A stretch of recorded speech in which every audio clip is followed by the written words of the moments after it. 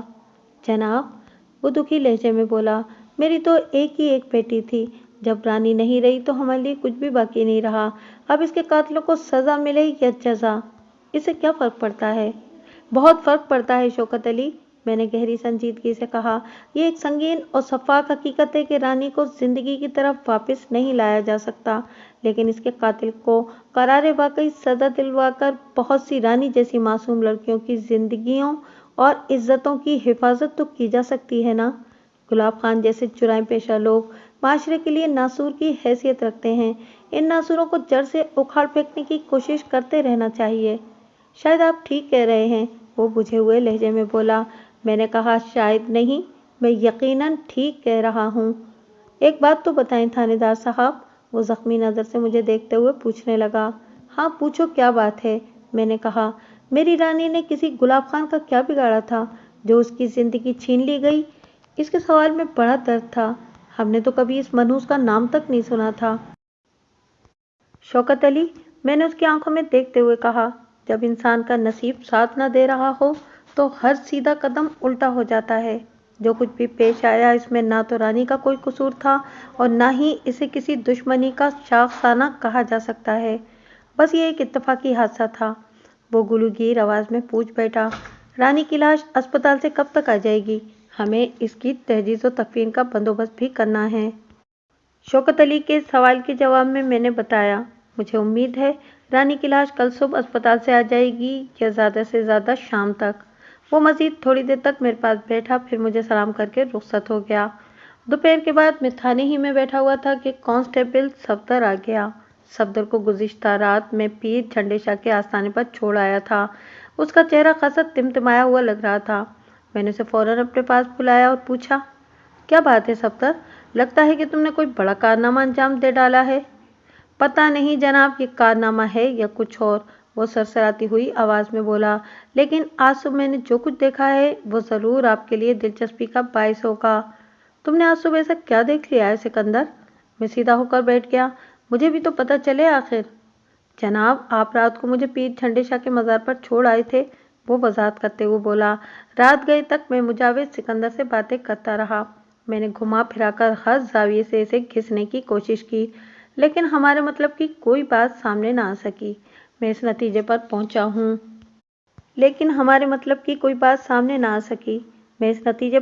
ہوں کہ نہ تو مجاور رانی کے اغوا یا اس کی موت سے واقفیت رکھتا ہے اور نہ ہی اسے گلاب خان اینڈ کمپنی کی کوئی خبر ہے۔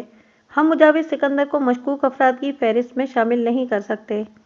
یہ سب تو ٹھیک ہے، وہ سانس لینے کے لیے تھما تو میں نے سوال کیا، تم نے آج صبح کیا دیکھا ہے؟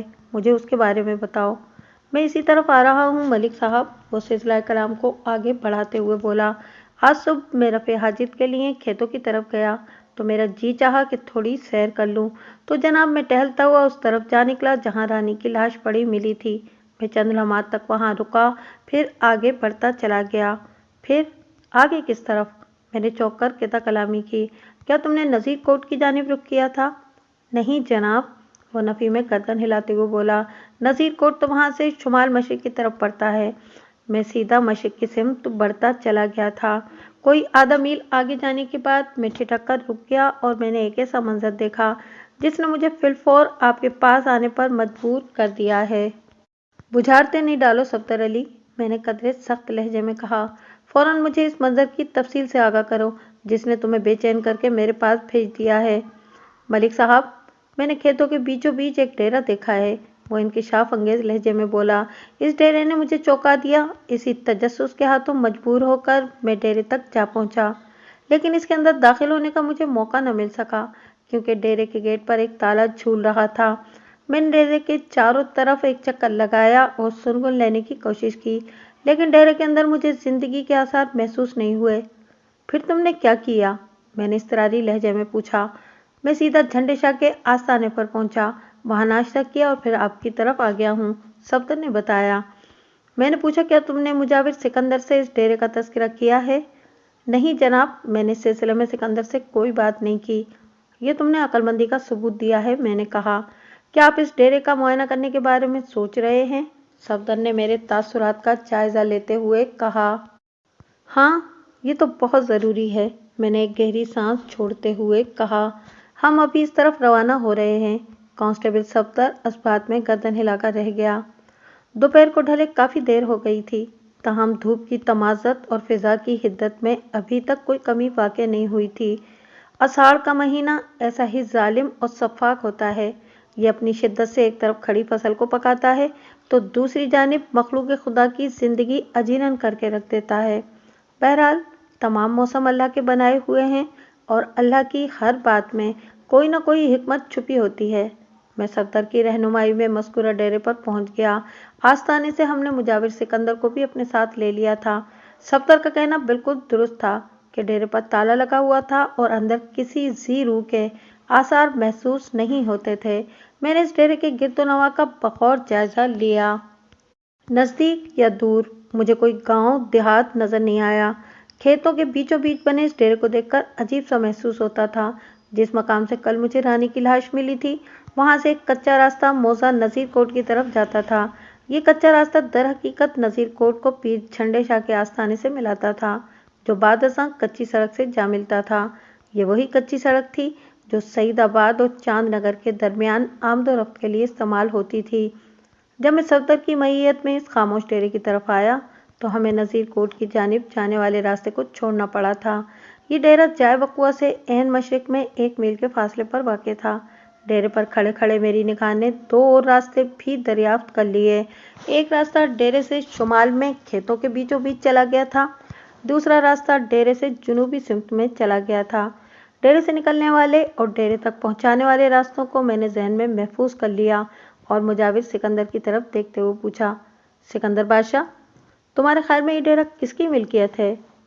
جناب، میری معلومات کے مطابق تو یہ ڈیرا نذیر کوٹ کے چودھری حکمت یار کا ہے، اس نے گہری سنجیدگی سے جواب دیا، لیکن پچھلے کافی عرصے سے تو یہ یوں ہی غیر آباد پڑا ہوا ہے، میں نے یہاں کسی کو رہتے نہیں دیکھا۔ نظر تو اب بھی یہاں کوئی نہیں آ رہا، میں نے سوچ میں ڈوبے ہوئے لہجے میں کہا، لیکن میری چھٹی حس بار بار مجھے اطلاع دے رہی ہے کہ یہ ڈیرا غیر آباد نہیں۔ غیر آباد نہیں؟ سکندر نے چونک کر میری طرف دیکھا۔ کیا مطلب ہے جی؟ اس کا مطلب ابھی کھل کر سامنے آ جائے گا، میں نے جواب دیا تو مجاور سکندر اور کانسٹیبل صفدر علی میری طرف متوجہ ہو گئے۔